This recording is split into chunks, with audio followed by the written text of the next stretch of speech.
There was a massive fraud committed against Dubai Islamic Bank. The people who owned the bank took a huge hit. It was not covered by insurance. This black magic stuff I hear, I couldn't believe it. The story that we were told was that it was a result of some type of hypnosis. Un Africain débarque à Dubaï, entre dans une grande banque, il se lie d'amitié avec le directeur, Mohamed Ayoub, et lui balance un truc de malade. Je connais un sorcier, un vrai. Il peut doubler ton argent. Et tu sais quoi? Le directeur y croit. Il lui fait transférer des sommes de malade, jusqu'à 242 millions de dollars.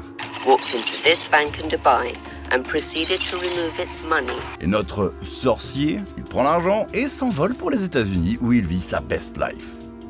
Et bien sûr, à force de faire le show, les autorités commencent à tiquer.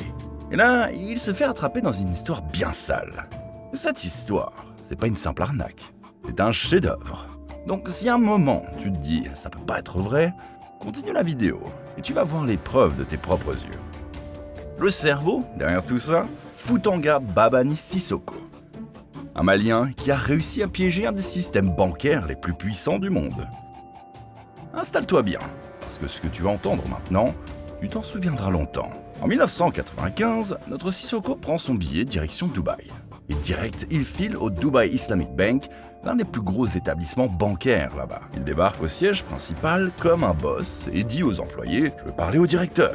Les employés sont en mode « Sérieux lui? Tu te prends rendez-vous ?» Mais Sissoko insiste et les employés finissent par remonter la demande au directeur Mohamed Ayoub. Et là, surprise, il accepte de le recevoir. Il entre et lui demande « Oui monsieur, que puis-je faire pour vous ?» Et là, Sissoko sort un classique « Je veux un prêt pour acheter une voiture ».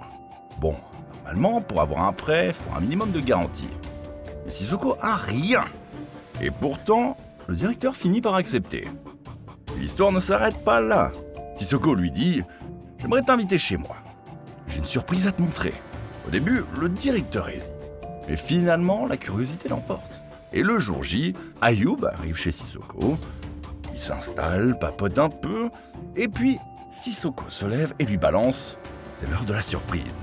Il ouvre une porte, et là, c'est une pièce complètement sombre, remplie de fumée, de trucs chelous. Sissoko lui dit « Je suis sorcier. Je peux utiliser les esprits pour multiplier l'argent. Tu me donnes 100, je te rends 200. 1 million, je t'en donne 2. » Le directeur reste là, à l'écouter, et puis lui demande direct « Ok, et si je file de l'argent maintenant, tu peux le doubler tout de suite ?» Sissoko répond « Évidemment. » Donc, le directeur appelle un de ses cousins, lui demande de ramener 100 000 dirhams, soit environ 25 000 euros. Le cousin arrive avec du cash, et là, ils entrent dans la fameuse pièce. Sissoko balance une poudre chelou dans le brûleur. Il commence à marmonner dans une langue bizarre, et il bouge dans tous les sens comme un possédé. Et paf, les lumières s'éteignent. Et puis d'un coup, boum! Un gros bruit vient d'une pièce voisine. Le directeur panique, mais Sissoko lui dit « T'inquiète pas, les esprits sont un peu tendus par ta présence. Attends dehors, je termine et je t'appelle. » Le gars sort choqué. Quelques minutes après, calme total. La porte s'ouvre, Sissoko ressort et lui dit « C'est bon, tu peux entrer. » Le directeur revient dans la pièce, et là, sur la table, une liasse d'argent bien posée. Sissoko lui dit « Voilà, tu m'as donné 100 000 ? Et là, t'as 200 000. » À ce moment-là, le directeur est convaincu du don de Sissoko. Il ne le sait pas encore, mais il vient de tomber dans le piège du siècle. Parce qu'en vrai, tout ceci n'était qu'une arnaque bien organisée par Sissoko. Ayoub a fini par ouvrir un compte spécial à Sissoko à la banque et s'est mis à lui transférer des millions. Mais le plus fou, c'est que Sissoko ne rendait pas l'argent. Il disait même pas « T'inquiète, je double bientôt ». Ayoub continue quand même à lui envoyer des millions des fonds de la banque. Entre 95 et 98, 183 virements ont été effectués pour Sissoko. Pas juste à Dubaï, mais aussi en Amérique, en France, en Suisse et d'autres pays. Au total, 242 millions de dollars. Tu te dis, c'est un script de Netflix. Mais on a vu tous les documents officiels, les dossiers judiciaires et les témoignages d'avocats. Tout est vrai. Mais du coup, pourquoi Ayoub a continué à balancer des millions alors que Sissoko ne remboursait rien? 1. Sissoko avait-il vraiment un pouvoir? Genre, un vrai sort de contrôle mental? Le faisait-il chanter avec des infos compromettantes? Ou alors, le directeur avait transféré tellement d'argent qu'il était foutu. Mais Sissoko le menaçait. Si t'arrêtes, je balance tout.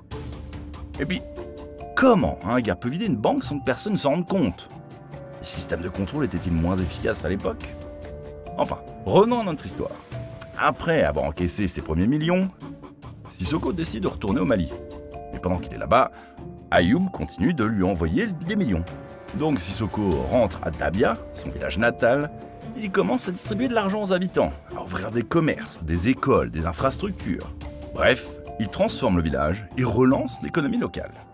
Et évidemment, les gens tombent amoureux de lui, le surnomment Baba Soura, le sauveur du peuple. Quelques mois plus tard, il finit par se lasser, il refait ses valises et part direction New York. On est en 1996. Et là, devine ce qu'il fait en premier, il va direct ouvrir un compte à la Citibank, l'une des plus grosses banques des États-Unis. Et pendant qu'il est en train de parler avec une employée de la banque pour l'ouverture de son compte, il réussit à la convaincre de l'épouser, alors qu'elle savait très bien qu'il était déjà marié. En fait, le gars avait des femmes en Afrique, en Europe et même aux States. Franchement, on devrait étudier ce Sissoko pour comprendre son ton. Le but du mariage était simple, faciliter les transferts d'argent de Dubaï vers Citibank. Et bingo! Grâce à elle, il réussit à transférer plus de 100 millions de dollars. Et comme il est généreux, surtout pour être cash, il lui file un petit cadeau de mariage, 500 000 dollars cash. Une fois que l'argent est bien arrivé aux États-Unis, Sissoko passe à l'étape suivante, la vie de roi. Il commence à tout acheter. Voitures de luxe, montres de collection, bijoux, appartements, jets privés. Mais là où il va encore plus loin, c'est quand il décide de créer sa propre compagnie aérienne, Dabia Air. Oui, comme le nom de son village. Il achète plusieurs vieux Boeing 727 d'occasion de 180 places. En vrai, c'était pas une compagnie sérieuse. Les avions volaient presque jamais et l'entreprise a fini par couler. Mais tout bascule en juillet 1996. Ce mois-là, monsieur a une nouvelle idée de projet. Acheter 2 hélicoptères militaires à l'armée américaine. Des vieux modèles qui dataient de la guerre du Vietnam. Son idée? Les transformer en ambulance aérienne pour sa région au Mali. Plutôt noble, non? Sauf que les autorités américaines trouvent ça bizarre. Elles commencent à se méfier et refusent sa demande. Les hommes de Sissoko proposent donc un pot de vin de 3000 $ à un fonctionnaire américain pour que l'achat passe.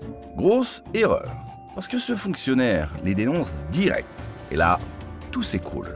Les mecs se font arrêter, interroger, et très vite, les autorités remontent à Sissoko. Et là, l'escroc devient officiellement un homme recherché. Sissoko était à Genève, en Suisse, pour, bien sûr, ouvrir un nouveau compte bancaire. Et c'est là, la police suisse l'attrape. Il se retrouve en détention et en attente d'être extradé vers les États-Unis. Mais évidemment, Sissoko ne va pas rester sans rien faire. Il appelle Thomas Spencer, l'un des avocats les plus réputés des États-Unis, et lui dit « Prends l'avion, viens me voir direct ». Et là, t'as Spencer qui raconte un moment culte. Il arrive à la prison et juste avant de voir Sissoko, le directeur de la prison lui demande « Dites, vous allez vraiment l'extrader aux USA ?» Spencer répond « C'est pas encore ». Le directeur lui balance « S'il vous plaît, essayez de retarder le truc ». Spencer, surpris, demande « Pourquoi ?» Et là, le directeur lui dit « Parce que chaque soir, ce gars-là nous envoie des plats gastronomiques depuis Paris en avion privé. On se régale !» À ce moment-là, Spencer capte direct. Ok, je défends pas un gars normal. Sissoko finit par être extradé vers Miami, puisque l'histoire de la tentative de corruption s'est passée là-bas. Et là, le procès commence. Premier réflexe de l'avocat, demander la libération sous caution. Le gouvernement américain est toutefois persuadé que Sissoko est lié à des affaires plus grosses et surtout qu'il va se barrer dès qu'il peut. Mais le juge finit par accepter la libération sous caution et fixe un montant impossible. 20 millions de dollars, en croyant qu'il va jamais pouvoir payer ça. Et devine quoi? Le lendemain, l'avocat revient le voir. Le virement est prêt, on paye. Sissoko sort de prison, en costard. Et pour fêter ça, il offre à son équipe d'avocats 3 Mercedes et 4 Jaguars. Sissoko se met à vivre sa meilleure vie à Miami.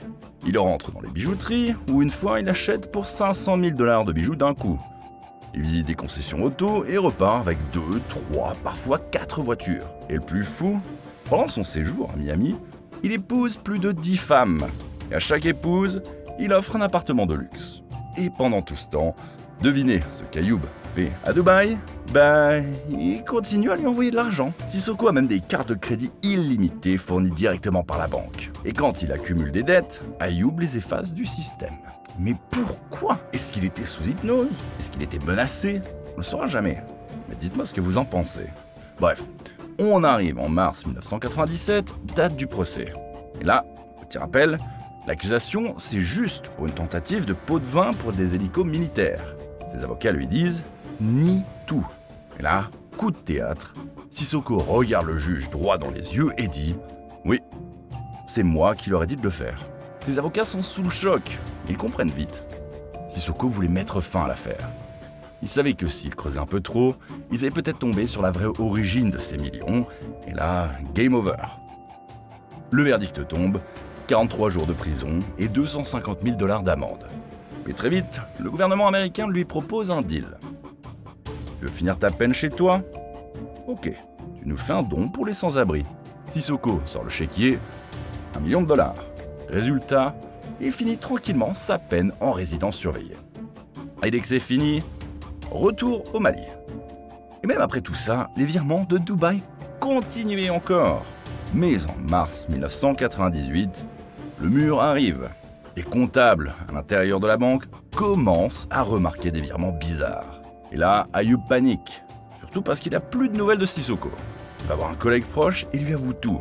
Ce dernier est choqué. Le chiffre est tellement énorme qu'il pourrait littéralement faire exploser la banque. Et évidemment, les rumeurs sortent dans la presse et là, c'est la panique générale. Les clients commencent à flipper et à faire la queue devant les guichets. On frôle la crise bancaire. Mais, heureusement, le gouvernement de Dubaï réagit en urgence. Le journal officiel Al Bayan, contrôlé par l'État, publie un article rassurant. Tout est sous contrôle. Les dépôts des clients, garantis par le gouvernement. Mais, en coulisses, c'est pas la même ambiance. Une enquête est lancée et peu après, Mohamed Ayoub est arrêté, avec 2 de ses adjoints. Mais, comme rien n'est gratuit, cette aide d'urgence du gouvernement s'est faite en échange de la reprise d'une grosse partie du capital du Dubai Islamic Bank par l'État. Quelques mois plus tard, 17 personnes passent en procès. 3 ans de prison pour chacun. Et Sissoko, lui, tranquille au Mali, n'est jamais revenu à Dubaï. Du coup, il est jugé par contumace, c'est-à-dire en son absence, et condamné à 3 ans de prison. Et devine quoi? En 1999, le Dubai Islamic Bank attaque Citibank devant les tribunaux américains. L'accusation, Citibank aurait accepté des transferts géants sans appliquer les règles anti-blanchiment d'argent. Il demande 151 millions de $ de compensation, mais ils n'obtiennent rien. Les avocats de la banque tentent de retracer l'argent, et là, nouveau choc. Ni Ayoub, ni aucun employé de la banque n'a profité du butin. Tout est parti chez Sissoko, qui reste bien au chaud au Mali. Pourquoi? Parce que le Mali n'a aucun accord d'extradition. Et pour aller encore plus loin dans sa protection, devine ce qu'il fait. En 2002, il se présente aux élections parlementaires et il gagne. Il devient député, obtient l'immunité diplomatique et donc même s'il voyage, il reste intouchable. Mais bon, avec le temps, il dilapide sa fortune, il perd de sa popularité et en 2014, il échoue aux élections. Du coup, il retourne vivre dans son village en toute discrétion et là, plot twist final, en 2018, une journaliste de la BBC parvient à le retrouver. Elle entre chez lui et réussit à obtenir un entretien. C'est la seule interview qu'il ait jamais acceptée. Et elle est décevante. Sissoko reste flou. Il reconnaît simplement qu'à un moment de sa vie, sa fortune était estimée à 400 millions de $. Alors, la journaliste lui demande « Et maintenant, ils sont où ces 400 millions ?» Et là, il répond clairement « Ils sont partis. J'ai tout dépensé. » Elle leur lance sur la fameuse affaire du Dubai Islamic Bank et il dit juste « Je lui ai demandé un prêt auto, j'ai juste parlé au directeur. » Quand elle l'interroge sur les 242 millions et l'histoire de la sorcellerie, il rigole et répond « Si j'étais vraiment sorcier, pourquoi j'aurais besoin de voler une banque ?» Il conclut avec une phrase qui résume tout le personnage « Personne n'est jamais rassasié d'argent. Aujourd'hui, tu veux 10 millions, demain 20, puis 40. L'argent, ça ne suffit jamais. » Et Sissoko est resté libre dans son village de Dabia jusqu'à sa mort en 2021. Et voilà. C'est la fin de l'une des histoires d'arnaque les plus folles de l'histoire moderne. Un homme qui a manipulé un système bancaire entier sans jamais braquer une seule arme. Et toi, dis-moi en commentaire, tu penses qu'il était vraiment un génie manipulateur ou bien vrai sorcier. Et si cette vidéo t'a retourné le cerveau, like, abonne-toi et clique sur la vidéo suivante. Voir comment, cette fois-ci, un chanteur a arnaqué tout un pays. C'est aussi une histoire incroyable d'argent, de célébrité et de scandale. Ne la ratez pas.